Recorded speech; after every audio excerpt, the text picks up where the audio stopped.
So, how to think big and live bigger. I just gave this mindset training to our premium clients, and I really wanted to share these lessons that I've learned in my own career and in my journey to you as well. So, here is the training and also 7 steps that I have needed to do in order to start live bigger and also like dream bigger and think bigger. So all of this is coming up in this next training. I hope you really enjoy it and get some value out of it.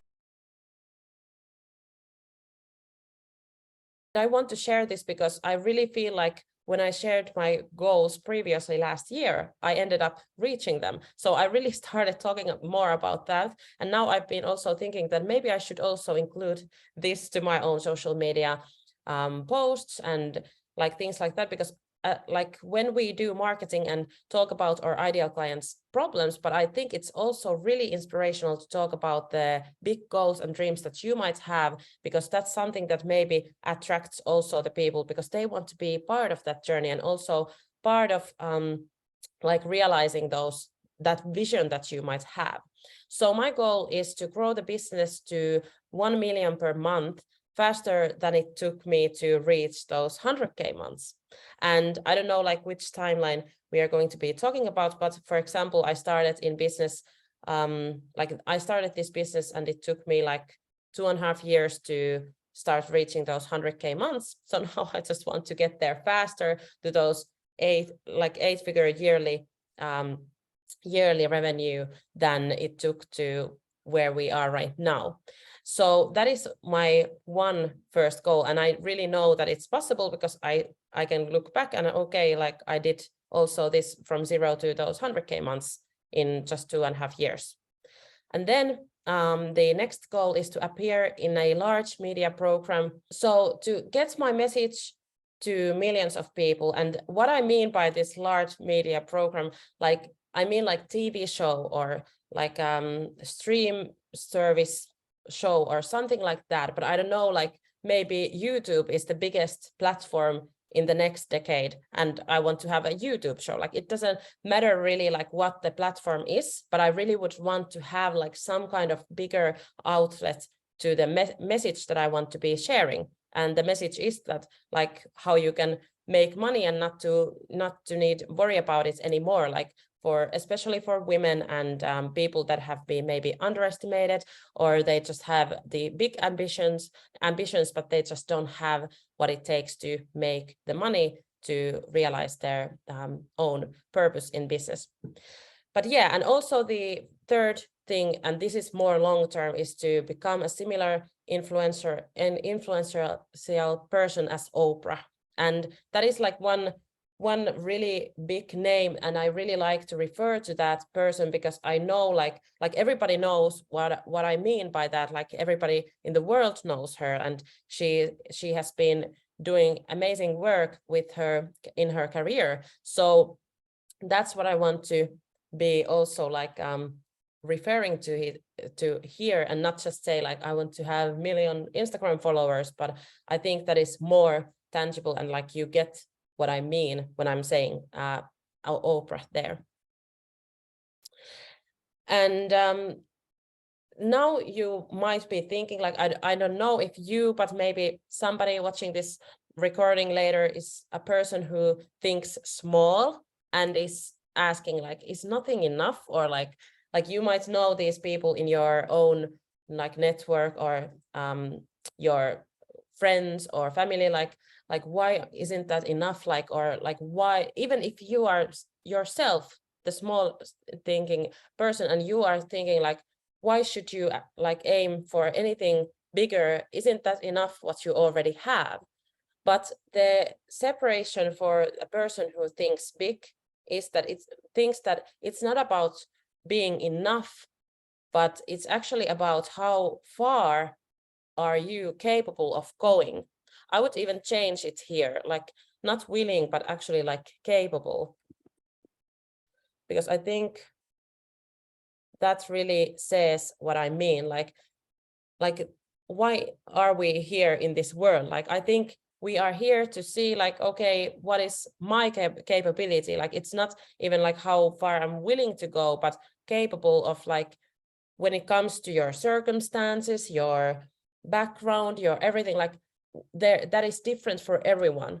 But as a role model for me, for example, Oprah seems to be a person that I know that, okay, well, I probably had it even better than her when I was born. Like, I know that Oprah has really rough like childhood, and still she has been able to go where she is right now. So I feel like, okay, well, I should be capable of going at least as far as she has been going.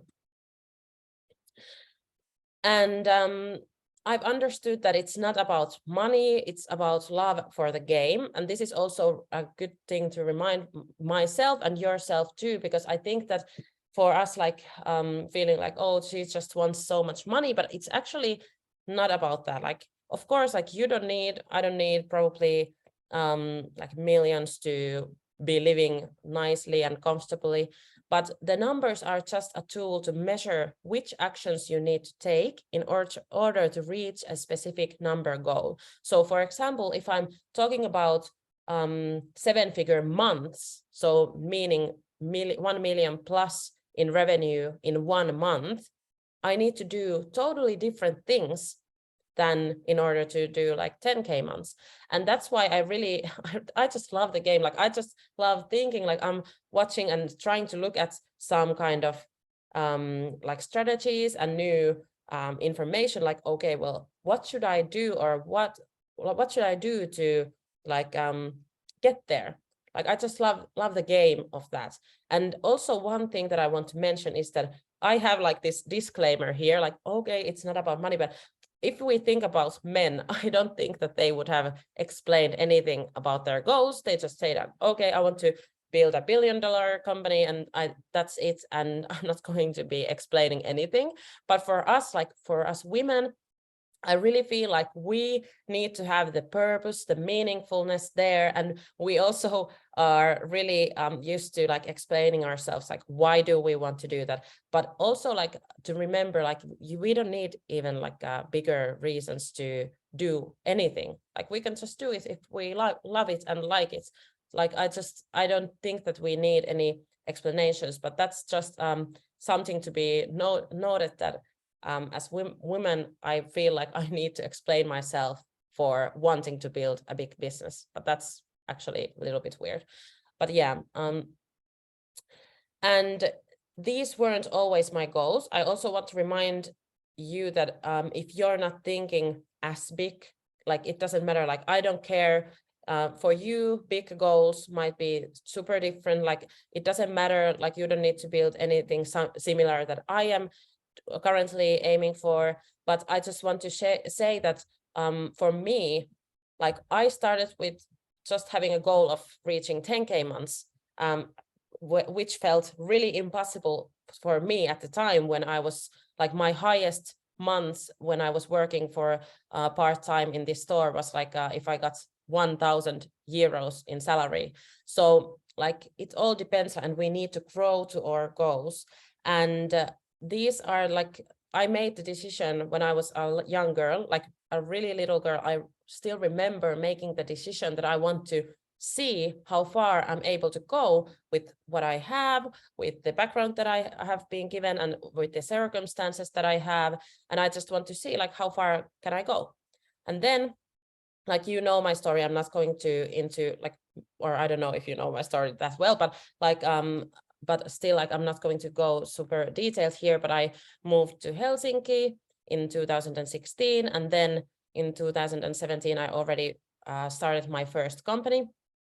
And in 2020, my new company, which reached over 1 million in sales in 3 years. So it's been really fast. I've done a lot of things, but also one thing that has been really powerful has been the mindset work, the dreaming and the vision, the clear vision. Like, as you can see here, in 2017, when I started my company, I really dreamed about writing a book, and I had written about it on my phone notes, and I had done this little like book cover on Canva.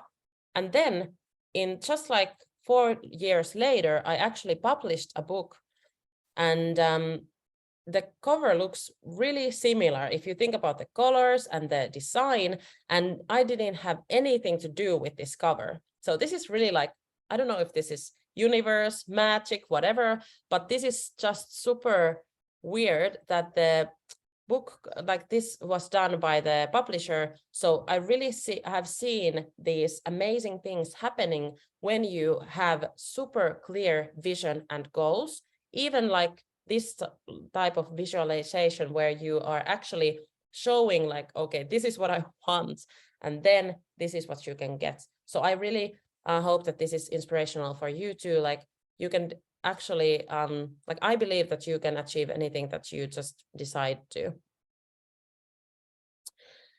And now, before going to those 7 steps that I really have myself used to start thinking even bigger, I want to say that your dreams grow with you. So you can have those examples around you. I really feel like it's really true that who do you surround yourselves with?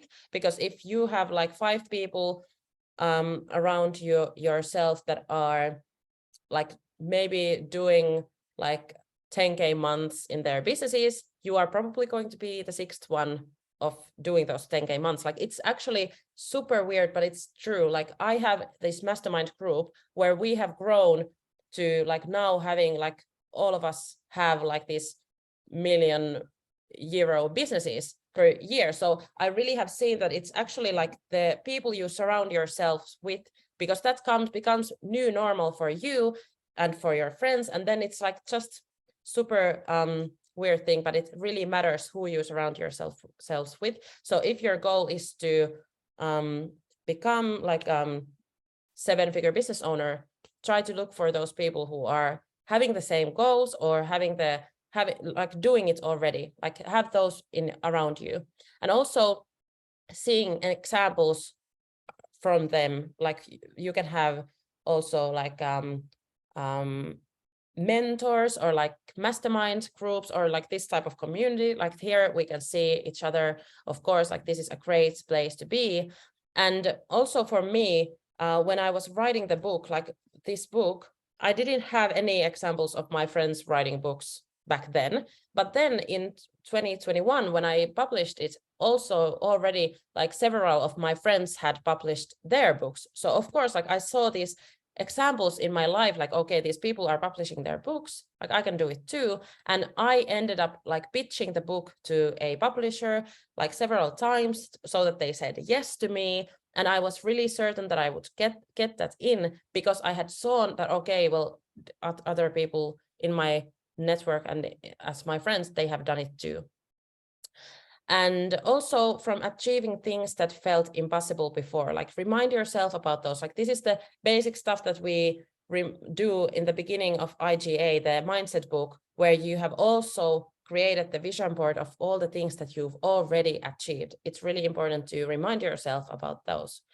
And from your consciousness expanding and you become more aware and you understand that you can achieve anything that you want. Like I really feel like it's about like being aware of those things, and it's just like with time you can get more conscious about it.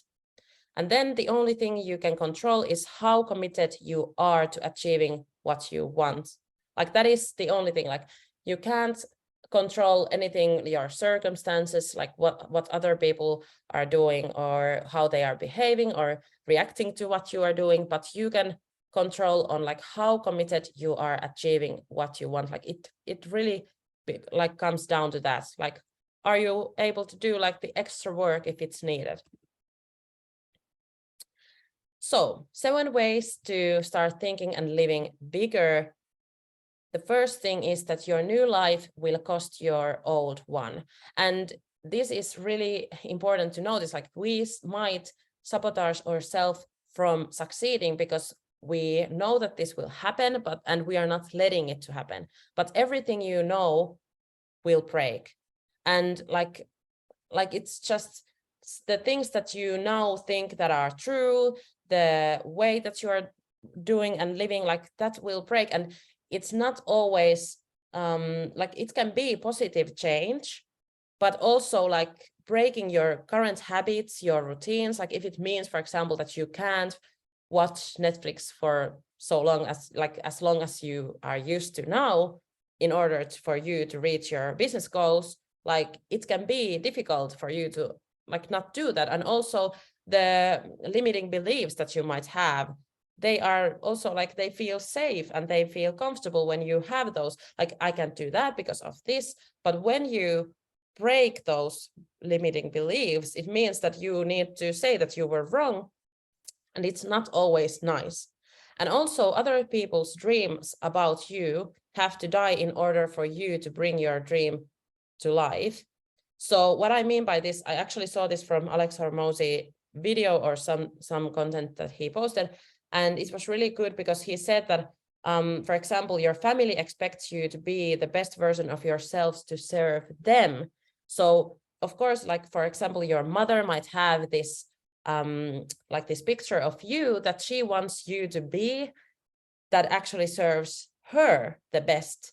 But in order for you to do what you want to do, you probably need to say goodbye to that version, and that might like affect a conflict or something in your close people.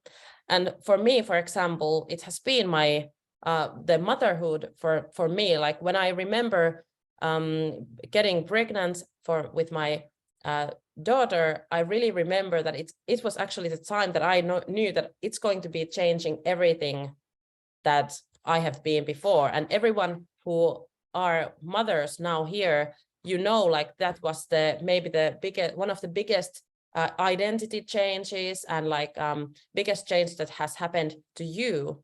So this is a little bit similar to that, because it's going to be changing also, even if it's just business, like you need to change yourself.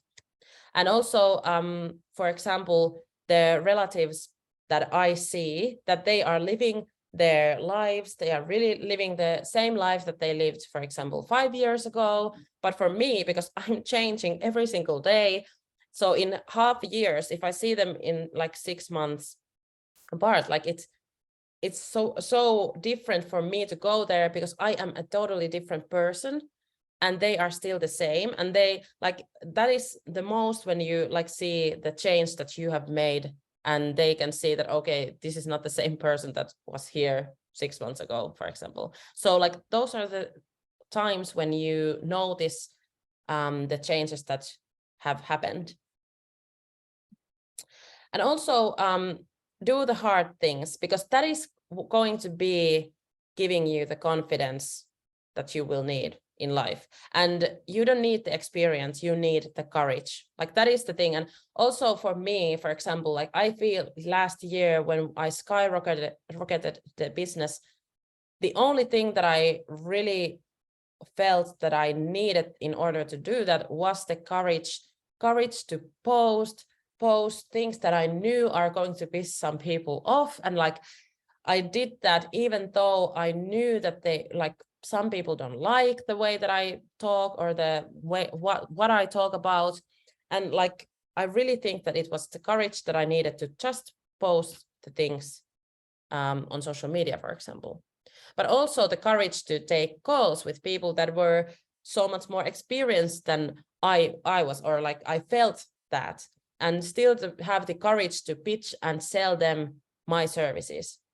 So there's different ways, but you need to do the hard things in order to grow. And that is how your confidence will grow. And also what will happen is that you get this track record from surviving those tough challenges. So whenever you do hard things, you are going to be building up your track record of, I have already survived this and I have done that.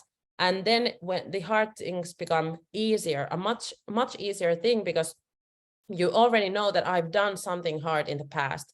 And for example, for me, this story that I want to be sharing here as an example was myself when I was like a Girl Scout, like in the Scout, you know, the hobby scouting. We were taking this hike in Lapland, And I felt that I was sick. I felt like I couldn't do it. I didn't want to do it. And my mother actually made me do it.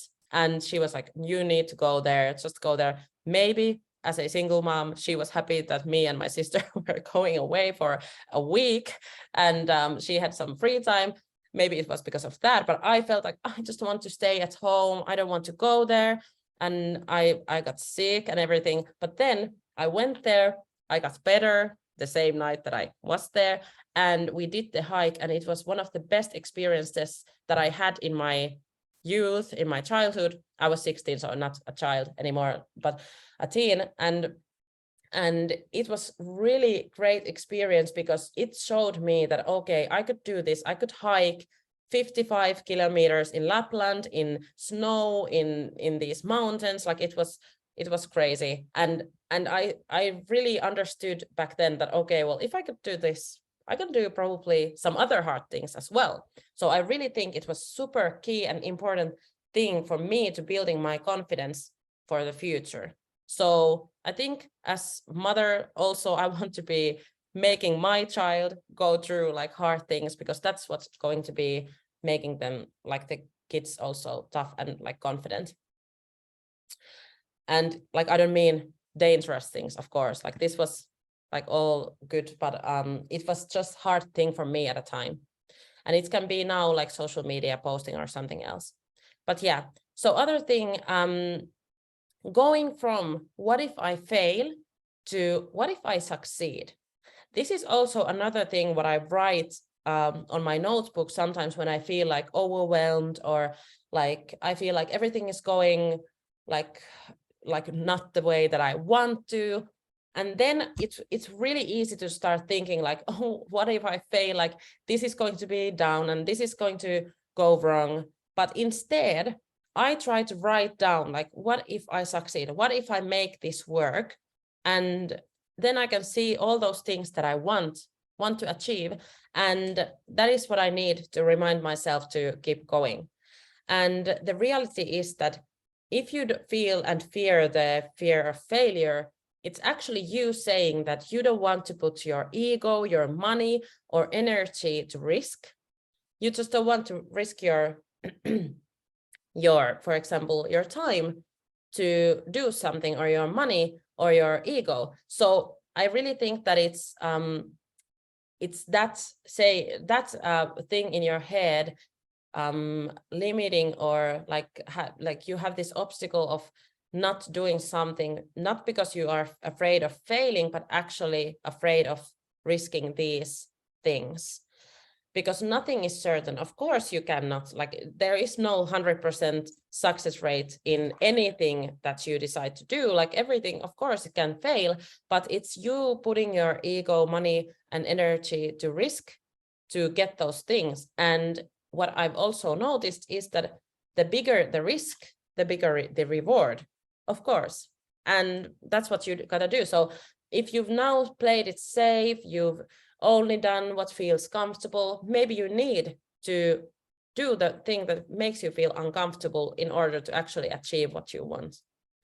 And it's easier to put effort in consistently when you've invested your time and money into it.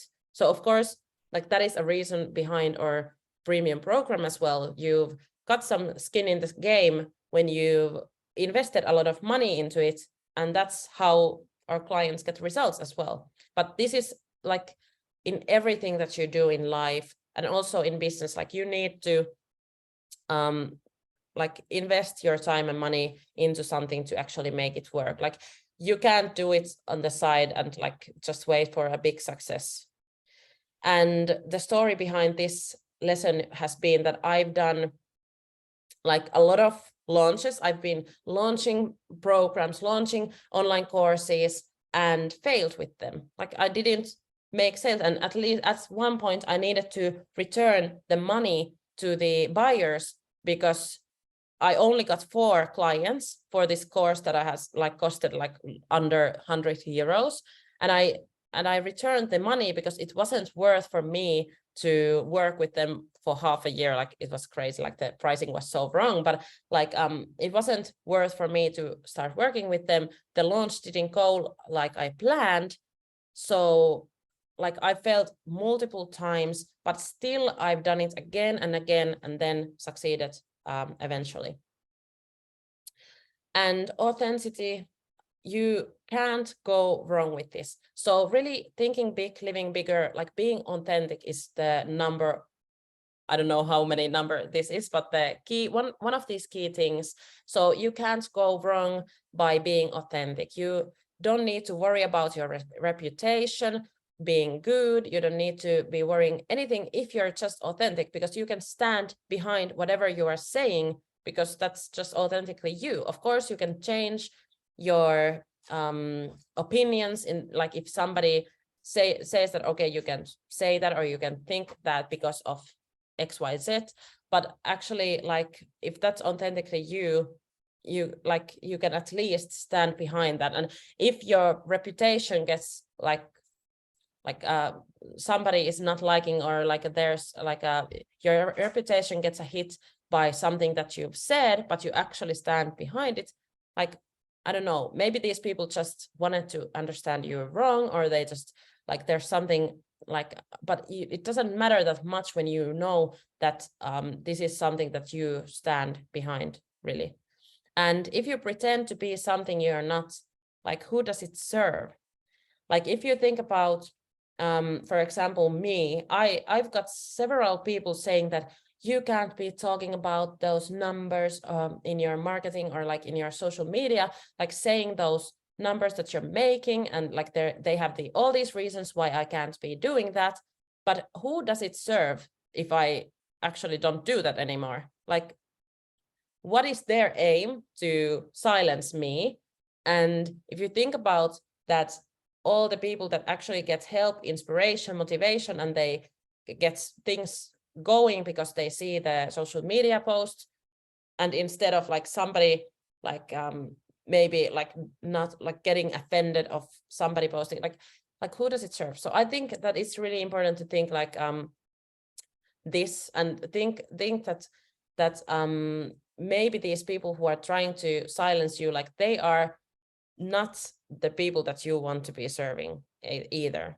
And their agenda, like why are they even saying that? Why should like a female entrepreneur not talk about the numbers or like whatever? And when I show up as my authentic self, it encourages others to do so as well. And it's the same for you. Like if you just stay authentic, like people around you, they are going to be also authentic. They are getting a permission from you to be authentic. And I really think that it's important, if you think about like a live situation, like in-person situation, and there is a person who is really like authentic, and they seem really like they are good with themselves, they are like confident. Of course, it makes you more confident as well.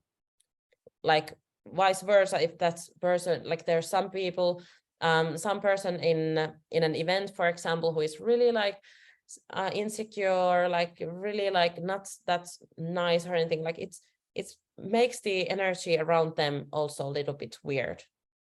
So let's like spread the positive authenticity more around as well. And the story behind this is Rachel Rogers, who has written the book We Should All Be Millionaires. I really admire her and her work, what she does to encourage, mostly focusing on minorities building wealth and seven-figure businesses. And she said, and that there's been haters writing blog posts about her when she was a lawyer, like how bad lawyer she is, and like this and that. And they have written blog articles about her and like critiquing her.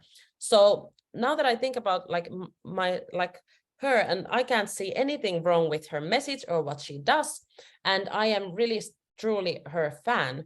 And that makes me realize like that you can't have both. You can't be the admired, really like role model and influencer without having also the like the negative parts of that. And if you go and watch any like big YouTuber or like social media star influencer or people that you also look up to, like if you go to their comment boxes and you see there that there are also like these negative comments. So just like having that in mind, that it's part of being authentic, like you can't be for everyone.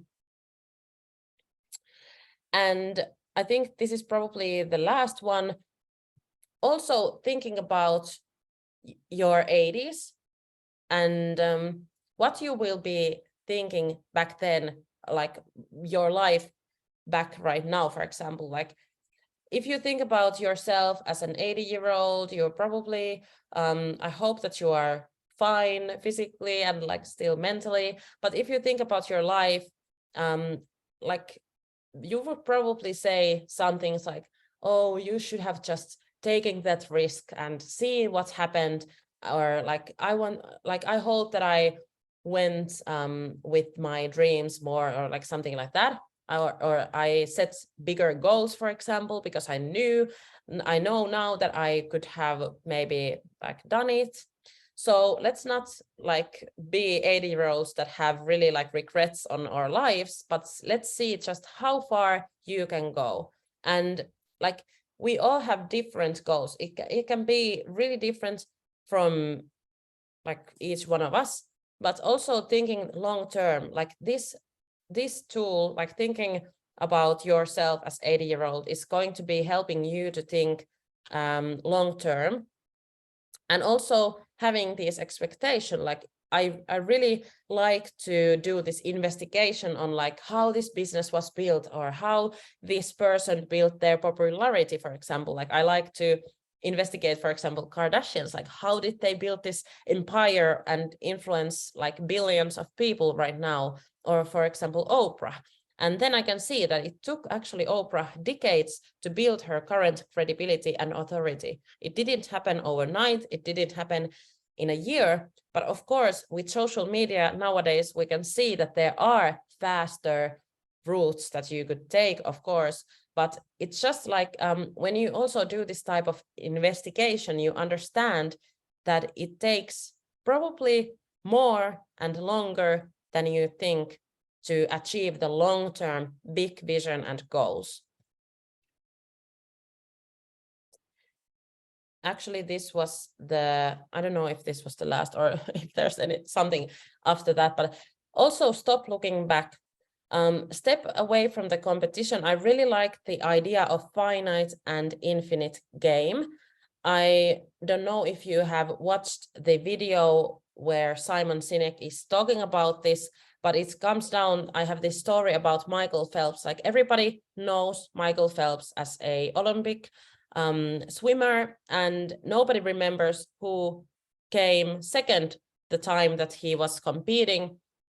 But this is a story that I heard, that the person who became second to Michael Phelps was actually like swimming as fast as him, but just before the end of the competition, he actually looked his right or left where the Michael Phelps was to see if the Michael Phelps, so his competitor, was next to him or like further or back to him.